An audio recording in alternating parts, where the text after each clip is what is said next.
इस वीडियो में हम वैक्सीनेशन के बारे में पढ़ेंगे। Basically this is the second part of vaccination, because previous part में हमने वैक्सीनेशन के सभी बेसिक्स टर्म्स डिस्कस कर लिए थे।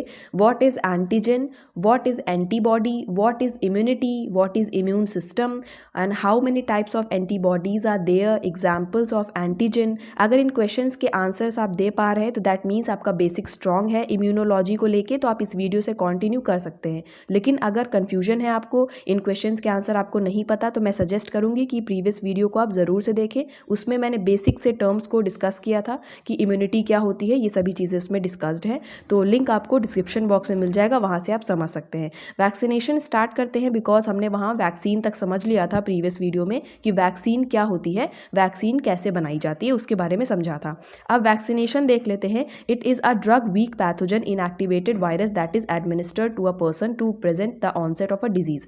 वैक्सीनेशन में पर्टिकुलरली हम वैक्सीन लगाते हैं किसी भी पर्सन को, तो वैक्सीनेशन में हमने वैक्सीन के बारे में पढ़ रखा था, एक माइल्ड फॉर्म लिया जाता है एंटीजन का। जो भी डिजीज़ होगी, डिजीज़ कॉजिंग जो एंटीजन होगा, उस एंटीजन को ही वैक्सीन में लिया जाता है। बस डिपेंड करता है कि वो किस फॉर्म में होगा, लाइव फॉर्म में होगा या डेड फॉर्म में होगा या इनएक्टिवेटेड फॉर्म में होगा या वीक फॉर्म में होगा, क्योंकि वैक्सीन भी कई टाइप की आती हैं, तरह तरह की वैक्सीन्स आती हैं। तो डिपेंड करता है कि जो एंटीजन है वो किस रूप में है। अगर एंटीजन डेड है तो वो अलग तरह की वैक्सीन है। अगर एंटीजन जो है वो लाइव एंटीजन है, ठीक है, तो वो लाइव एन्यूटेटेड वैक्सीन होती है। और अगर वैक्सीन में जो एंटीजन लिया गया है वो इनएक्टिवेट किया गया है तो वो अलग तरह की वैक्सीन है। तो ये डिफर करता है कि वैक्सीन अलग अलग तरह की होती है, उसमें अलग अलग तरीके से एंटीजन को लिया जाता है। ये भी डिपेंड करता है कि एंटीजन को पूरा लाइव लिया गया है या एंटीजन का कोई पर्टिकुलर पार्ट लिया गया है, या फिर एंटीजन का कोई छोटा सा हिस्सा लेके भी हम इम्यून सिस्टम को जनरेट कर सकते हैं। ज़रूरी नहीं है पूरा का पूरा एंटीजन आपकी बॉडी में जाए तभी आपका इम्यून सिस्टम एक्टिवेट होगा।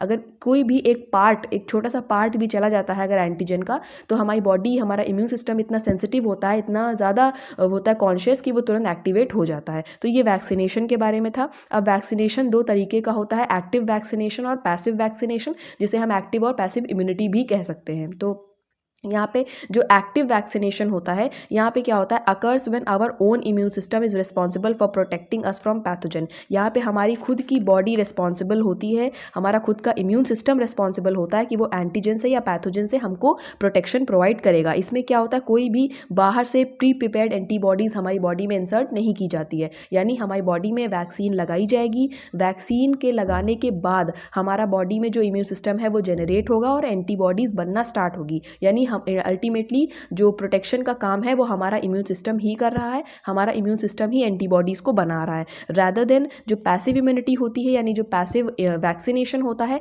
इसमें हमें बाहर से प्रिपेयर्ड एंटीबॉडीज़ मिलती हैं। बाहर से जो इंजेक्शन दिया जाता है उस इंजेक्शन में बनी बनाई प्रिपेयर्ड एंटीबॉडीज़ होती हैं। आप जिस भी डिजीज़ की लगवाना चाहते हैं, अगर आपको ट्यूबरक्लोसिस की या पोलियो की या जिस भी बीमारी की, ट्यूबरक्लोसिस की हो गई या फिर इसकी कॉलरा की, ठीक है, टाइफॉइड की, जितनी भी बीमारियां होती हैं, अगर उनकी वैक्सीन इन्वेंट की गई हैं तो उनकी वैक्सीन अगर है, अवेलेबल है, तो आप उनकी वैक्सीन लगवा लीजिए। और वो प्रिपेयर्ड एंटीबॉडीज़ उसमें होती हैं, यानी पहले से ही एंटीबॉडीज़ बनाई, वो आपकी बॉडी वहाँ पे कोई काम नहीं करेगी, आपका इम्यून सिस्टम वहाँ पे कोई काम नहीं करेगा, यानी आपका इम्यून सिस्टम वहाँ पे एंटीबॉडीज़ नहीं बनाएगा। तो यही डिफरेंस है एक्टिव इम्यूनिटी में और पैसिव इम्यूनिटी में। आप इस नाम से भी याद रख सकते हैं, एक्टिव का मतलब क्या होता है, आपका इम्यून सिस्टम वहाँ पे एक्टिव होगा, वो काम करेगा, वो एंटीबॉडीज़ बनाएगा। और पैसिव का मतलब क्या होता है, एक तरह पैसिव, यहाँ पे कोई भी मतलब एक्टिविटी ना करना, कोई भी फंक्शन ना करना, तो आपका इम्यून सिस्टम यहाँ पे पैसिव होता है, यानी कोई भी फंक्शन नहीं करता है। और इम्यून सिस्टम का फंक्शन क्या होता है, एंटीबॉडीज़ बनाना। तो जब वो फंक्शन नहीं करेगा तो वो एंटीबॉडीज़ नहीं बनाएगा, बाहर से प्रिपेयर्ड एंटीबॉडीज़ हमें दी जाती है। Occurs when we are protected from a pathogen by immunity gain, outside से हमें इम्यूनिटी गेन होती है। तो ये एक्टिव और पैसिव इम्यूनिटी हो जाएगी। देन इम्यूनाइजेशन क्या होता है, वैक्सीनेशन और इम्यूनाइजेशन सेम सिनेरियो में यूज़ होते हैं, बट लिटिल बिट डिफरेंस होता है दोनों में, तो वो भी डिस्कस कर लेते हैं।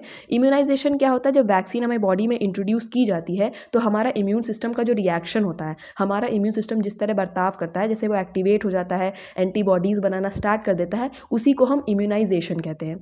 अगर किसी पर्सन के अंदर एंटीबॉडीज़ डेवलप हो चुकी हैं या उसका इम्यून सिस्टम जनरेट हो गया, एक्टिवेट हो गया है, तो हम कहते हैं वो पर्सन इम्यूनाइज्ड हो चुका है। ठीक है, तो यहाँ पे कैसे होता है, जैसे कोई भी हमें बाहर से वैक्सीन दी गई तो वैक्सीन में हमारे एंटीजन होंगे, उन्हीं एंटीजन को उनकी एंटीजन की प्रेजेंस पाके हमारा इम्यून सिस्टम एक्टिवेट हो जाएगा। और हमने बताया था आपको कि क्या होगा, बी सेल्स एक्टिवेट होंगी। बी सेल्स, टी सेल्स क्या है, लिम्फोसाइट्स के टाइप है। लिम्फोसाइट्स एक तरह की WBCs होती हैं। तो ये जो बी सेल्स होती हैं यही अल्टीमेटली क्या करती है, एंटीबॉडीज़ का फॉर्मेशन करती हैं। बी सेल्स पहले प्लाज्मा सेल्स में कन्वर्ट हो जाती है, बड़ी बड़ी एग्रीगेटेड फॉर्म में प्लाज्मा सेल्स हो जाती हैं, और यही प्लाज्मा सेल से डायरेक्टली एंटीबॉडीज़ बनती हैं जो कि वाई शेप्ड की होती हैं। एंटीबॉडीज़ का एक बेसिक सा स्ट्रक्चर होता है, कितनी भी तरीके की एंटीबॉडीज़ हो, 5 तरीके की एंटीबॉडीज़ हमने पढ़ी थी पिछली वीडियो में, तो पाँचों तरह की एंटीबॉडीज़ वाई शेप्ड की ही होती है। तो वाई शेप्ड ये कॉमन शेप है, तो एंटीबॉडीज़ वाई शेप्ड की बन जाती हैं। तो ये काम किसका है, बी सेल्स का, यानी बी लिम्फोसाइट्स का है, जो कि एक तरह की WBCs है। जो टी सेल्स होती हैं इन्हें टी हेल्पर सेल्स कहा जाता है।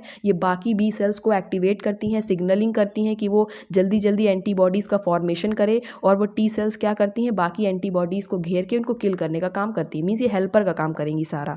तो ये क्या हो जाएगी, यहाँ पे मैंने समझा दिया आपको कि एंटीबॉडीज़ का फॉर्मेशन कैसे होता है। और ये हमारी एडेप्टिव इम्यूनिटी होती है, यानी जब कोई वैक्सीन आपके अंदर इंजेक्ट की गई तो आपकी बॉडी जो एंटीबॉडीज़ बनाना स्टार्ट कर रही है, तो वो अडेप्टिव इम्यूनिटी होती है। इम्यूनिटी भी 2 तरीके की होती है, एक इन्नेट होती है जो आपको जन्मजात मिलती है, फ्रॉम बर्थ से ही आपके अंदर होती है, तो वो इन्नेट इम्यूनिटी होती है, तो वो एक्टिवेट नहीं होती है। इन्नेट इम्यूनिटी में अलग चीज़ें आ जाएंगी। यहाँ पे आपकी एडेप्टिव इम्यूनिटी एक्टिवेट होती है। एडेप्टिव इम्यूनिटी में आपकी लिम्फोसाइट यानी बी सेल और टी सेल्स आ जाएंगी।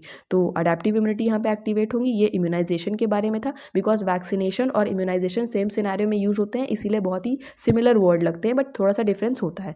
इम्यूनाइजेशन मैंने क्या बताया, जब आपकी बॉडी के अंदर वैक्सीन डाल दी जाएगी, एंटीबॉडीज़ बनना स्टार्ट हो जाएंगी, ये पूरा मैकेनिज्म जो मैंने भी बताया ये स्टार्ट हो जाएगा, तो हम कहेंगे पर्टिकुलर जो पर्सन है वो इम्यूनाइज्ड हो चुका है या इम्यूनाइजेशन हो रही है उसमें। तो that's all for immunization part. I hope you like the video. Thank you.